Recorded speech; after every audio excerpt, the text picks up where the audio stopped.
ಡಾಕ್ಟ್ರೆ ಹೇಗಿದ್ದಾರೆ? ತಾಯಿ ಮಕ್ಕಳು ಆರೋಗ್ಯವಾಗಿದ್ದಾರೆ. ಸ್ವಲ್ಪ ಹೊತ್ತಿನಲ್ಲಿ ಜ್ಞಾನ ಬಂದ್ಬಿಡುತ್ತೆ. ಗಾಬರಿ ಪಡೋ ಅಂತದ್ದೇನಿಲ್ಲ.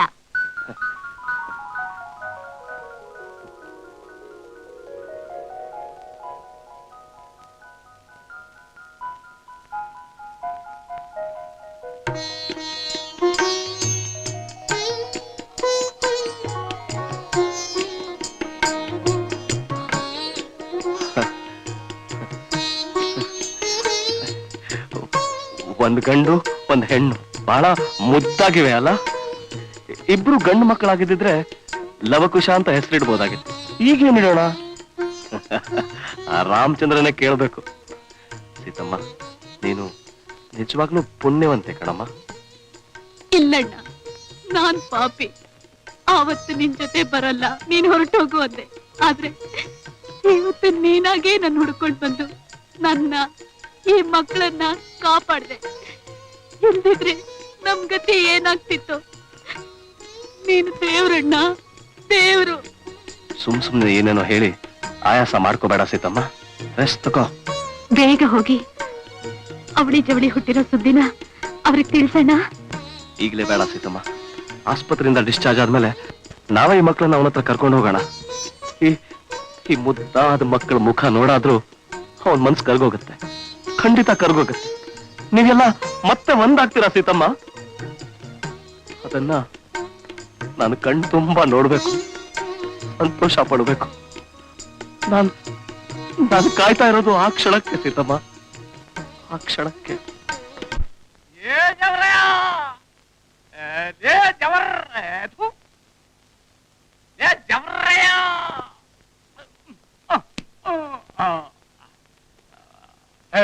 ಹೇಳೋ ಮೇಲೆ ಹೋಗಾಚೆ. ಕೊಡೋ ಮಾಮೂಲಿ ಕೊಟ್ರೇನೆ ಕಣೋ ತಗೋದು. ಈ ಸರ್ತಿ ಕೊಡಲ್ಲ, ಕೊಟ್ಟು ಕೊಟ್ಟು ಸಾಕಾಯ್ತು.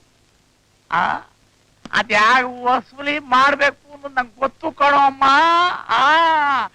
ಎಲ್ಲಿ ಎಲ್ಲಿ ರಾಮ ರಾಮ ರಾಮ ಸರಿ ತಗೋ, ಇದೇ ಕೊನೆ ಸಾರ್ತಿ, ಇನ್ ಕೊಡಲ್ಲ, ಹೋಗೋ. ಅದನ್ನ ನೀನ್ ಹೇಳೋದು ಅಲ್ಲ, ನಾನ್ ಕೇಳೋದು ಅಲ್ಲ.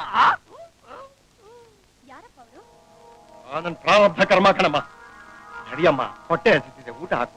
ಏನಪ್ಪ ನೀವು ಇಂಥ ದೊಡ್ಡ ಮನೇಲಿ ಒಬ್ಬ ಅಡಿಗೆಯವನ್ ಕೂಡ ಇಲ್ಲ ಅಂದ್ರೆ ನಾಚಿಕೆಡು. ಏನ್ ಮಾಡೋದಮ್ಮ, ಯಾವ ಅಡಿಗೆಯವ್ರು ಬಂದ್ರು 2 ದಿನದ ಮೇಲೆ ಈ ಮನೇಲಿ ಇರೋಲ್ಲ, ಓಡ್ ಹೋಗ್ತಾರೆ. ಹೋಗ್ದೆ ಏನಪ್ಪ ಮಾಡ್ತಾರೆ? ದಿನ ನುಗ್ಗೆಕಾಯಿ ಹುಳಿನ ತಿಂದು ತಿಂದು ತಲೆ ಬಿಸಿಯಾಗಿ ಗೋಡ್ ಹೋಗ್ತಾರೆ. ಇನ್ಮೇಲೆ ನೋ ನುಗ್ಗೆಕಾಯಿ, ಓನ್ಲಿ ಬದನೆಕಾಯಿ. ನಾಳೆನೆ ಪೇಪರ್ನಲ್ಲಿ ಅಡ್ವರ್ಟೈಸ್ಮೆಂಟ್ ಹಾಕ್ಸ್ಬಿಡ್ತೀವಿ, ಅಡಿಗೆಯವರು ಬೇಕಾಗಿದ್ದಾರೆ ಅಂತ. ಇವತ್ತೇ ಲಾಸ್ಟ್ ಡೇ ನುಗ್ಗೆಕಾಯಿ. ನಡಿ ನಡಿ ನಡಿ ನಡಿ.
ಯಾಕಾಗಿ ನೋಡ್ತಾ ನಿಂತಿದ್ಯಾ?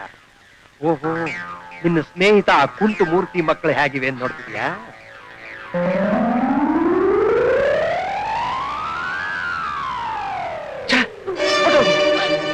ಇನ್ನೂ ಯಾಕಿಲ್ಲ ನಿಂತಿದೆ? ರಾಮು ಹೇಳಿದ್ ಕೇಳಿಸ್ಲಿಲ್ಲ? ಯಾವ ಬಾಯಿ ಇಟ್ಕೊಂಡು ನನ್ನ ಅಪ್ಪಾಜಿನ ಕರೀತಿ. ಈ ಪೀಡೆಗಳನ್ನು ಕಟ್ಕೊಂಡು ಹೋಗಾಚೆ, ನಡಿ ಆಚೆ. ಹೊರಡು ಹೊರಡು.